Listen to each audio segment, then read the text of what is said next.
আধা কেজিকে চাউল কাটিছে কি কাৰণত কাটিছে কাৰণটো আমাক লাগে এতিয়া চাউল কাটা আৰু প্ৰত্যেক মাহতে যে চাউল যে কমি কমি যায় বুলি সভাপতিয়ে ক'লে কি কাৰণত কবে তেওঁলোকে নাজানে নেকি চাউল কিয় কমে তাৰমানে তেওঁলোকে যে আৰু প্ৰত্যেক মাহতে 25 টকাকে বিনামূল্য চাউল বিক্ৰী কৰি আছে এইবিলাক কোনেও গম নাপায় মনে মনে চুৰাং কৰি চাউল বিকিব লাষ্টত কি হ'ল কমকে চাউল দিয়ে চাউল নিনো চাউল সম্পূৰ্ণ চাউল লাগিব আমাক সম্পূৰ্ণ চাউল লাগিব তেতিয়াহে নিম সম্পূৰ্ণ চাউল লাগিব আমাক মানে কি চাউল 5 কেজি মানে এজনে 5 কেজি কৰি দিয়ে 5 কেজি ভিতৰত মানে হয় প্ৰতিজন মেম্বাৰে যদি 5 কেজি কৰি দিয়ে 5 কেজি জেগাত মানে 4.5 কেজি দিছে মোৰ ধৰ 4জন মেম্বাৰ মোৰ 20 কেজি পাওঁ 20 কেজিত মানে কি ধৰ মোৰ 2 কেজি কমাই দিছে 18 কেজি চাউল স্লিপখনত আপোনাৰ 20 কেজি আহিছে এইখন স্লিপ হয় আপোনাৰ 20 কেজি আহিছে এইটো 20 কেজি লিখা আছে কিন্তু ইহঁতে চাউলটো কমাই দিছে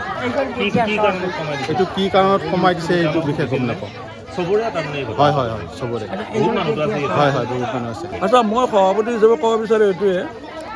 যোৱা মাহৰ 27 তাৰিখে আমাৰ জন স্থায়ী সম্পাদক আছিলে প্ৰণৱ কুমাৰ ৰাজবংশী তেওঁ ঘৰৰ পৰা নিৰুদ্দেশ হৈছে নিৰুদ্দেশ হৈ মানে কৰিছে কি তেওঁ ক'ত গৈছে কি কৈছে আমি গম পোৱা নাই ইতিমধ্যে তাৰ আগত 27 তাৰিখে তেওঁ নিৰুদ্দেশ হ'ল যোৱা 24 তাৰিখে আমি গম পাওঁ যে আমাৰ মালৈবাৰী কৃষি সমবায় সমিতিৰ সম্পাদক হিচাপে যদিও প্ৰণৱ ৰাজবংশী কাম কৰি আছিলে তেওঁ সুকীয়াকৈ কমিটিয়ে নজনাকৈ এখন চাউলৰ পাৰ্মিট বনাই লৈছে 2022 চনতে আমি বিশেষ সূত্ৰে গম পালোঁ শেষত গৈ আমি আগতে গম পোৱা নাই ইয়াৰ আগত আমি তেওঁক প্ৰশ্ন কৰিছিলোঁ যে এখন পাৰ্মিটৰ আণ্ডাৰত ডিপাৰ্টমেণ্টে এটা মেচিন দিয়ে কিন্তু এতিয়া দেখিছোঁ কিছুদিনৰ পৰা আজি 3 বছৰমানৰ পৰা যে মানে 2টা মেচিন দিছে সেইলৈ আমি সম্পাদক প্ৰণৱ ৰাজবংশীক আমি প্ৰশ্ন কৰিছিলোঁ যে আন এজেণ্টবিলাকে এটা মেচিন পায় আমি কিয় 2টা পালোঁ তেতিয়া তেওঁ কৈছিলে আমাৰ মানে পাৰ্মিটৰ আণ্ডাৰত ৰেচন কাৰ্ডৰ সংখ্যা বৃদ্ধি হোৱা হেতুকে ডিপাৰ্টমেণ্টে আমাক 2টা মেচিন দিছে সেই অনুপাতে আমিও সহজভাৱে লৈ চলি আছিলোঁ যেতিয়া যোৱা মাহৰ 24 তাৰিখে আমি গম পালোঁ যে বিশেষ সূত্ৰে তেওঁৰ ঘৈণীয়েক হীৰামণি ৰাজবংশীৰ নামত মানে এখন নতুনকৈ পাৰ্মিট লৈছে সেইকাৰণে ইয়াতে চাউলটো কমিছে সেইকাৰণে নহয় ইয়াৰ আগৰ পৰা চাউল কমাৰ কাৰণটো হ'ল কি ইয়াৰ আগৰ পৰা আমাৰ প্ৰত্যেক মাহে যেতিয়া প্ৰণৱ ৰাজবংশী সম্পাদক হিচাপে কাম কৰি আছিলে তেতিয়া এনেকুৱা হৈছিল আমাৰ 8 কুইণ্টল 10 কুইণ্টল চাউল প্ৰত্যেক মাহতে আমাৰ কমি যায় তেওঁ অফিচত হয়তো কোন বিষয়াৰ লগত কি যোগাযোগ কৰি সেই চাউলটো মেনেজ কৰি আছিলে এতিয়া যিহেতু তেওঁ পলাল আমাৰ কমিটিৰ মানুহখিনি এটা শংকা হ'ল এই মাহৰ লাষ্ট পৰিল 28 তাৰিখ পৰিল বা 29 তাৰিখ পৰিল ৰাইজেতো চাউলটো পাব লাগে আমি কি মাধ্যমত চাউলটো আনিম তেতিয়া আমি কাৰ্যকৰী কমিটিয়ে বহি কেনে আমি এটা সিদ্ধান্ত ল'লোঁ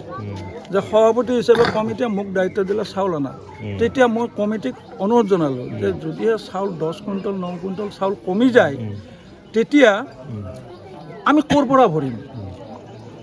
বৰ্তমানতো এতিয়া সম্পাদকে গোটেইখিনি মেইনটেনেঞ্চ কৰি আছিলে আমিতো নাজানো সেইলৈ কমিটিয়ে এটা সিদ্ধান্ত কৰিলে যে আমি প্ৰত্যেক কাৰ্ড হোল্ডাৰক 10 কেজিৰ পৰা 30 কেজি যিসকলে পাব তেওঁলোকক আমি আধা কেজিকৈ কমকৈ দিম আৰু 30 কেজিৰ 35 কেজিৰ পৰা ওপৰত যিবিলাকে পাব তেওঁলোকক আমি 1 কেজি চাউল কমকৈ দিয়াৰ হাতে ভৰি ধৰি ৰাইজক বুজাই মেলি আমি যিহেতু চাউলটো নানিলেতো ৰাইজে নাপাব ৰাইজে তো চাউলৰ পৰা বঞ্চিত হ'ব সেয়ে আমি কমিটিখনে এই সিদ্ধান্ত লৈ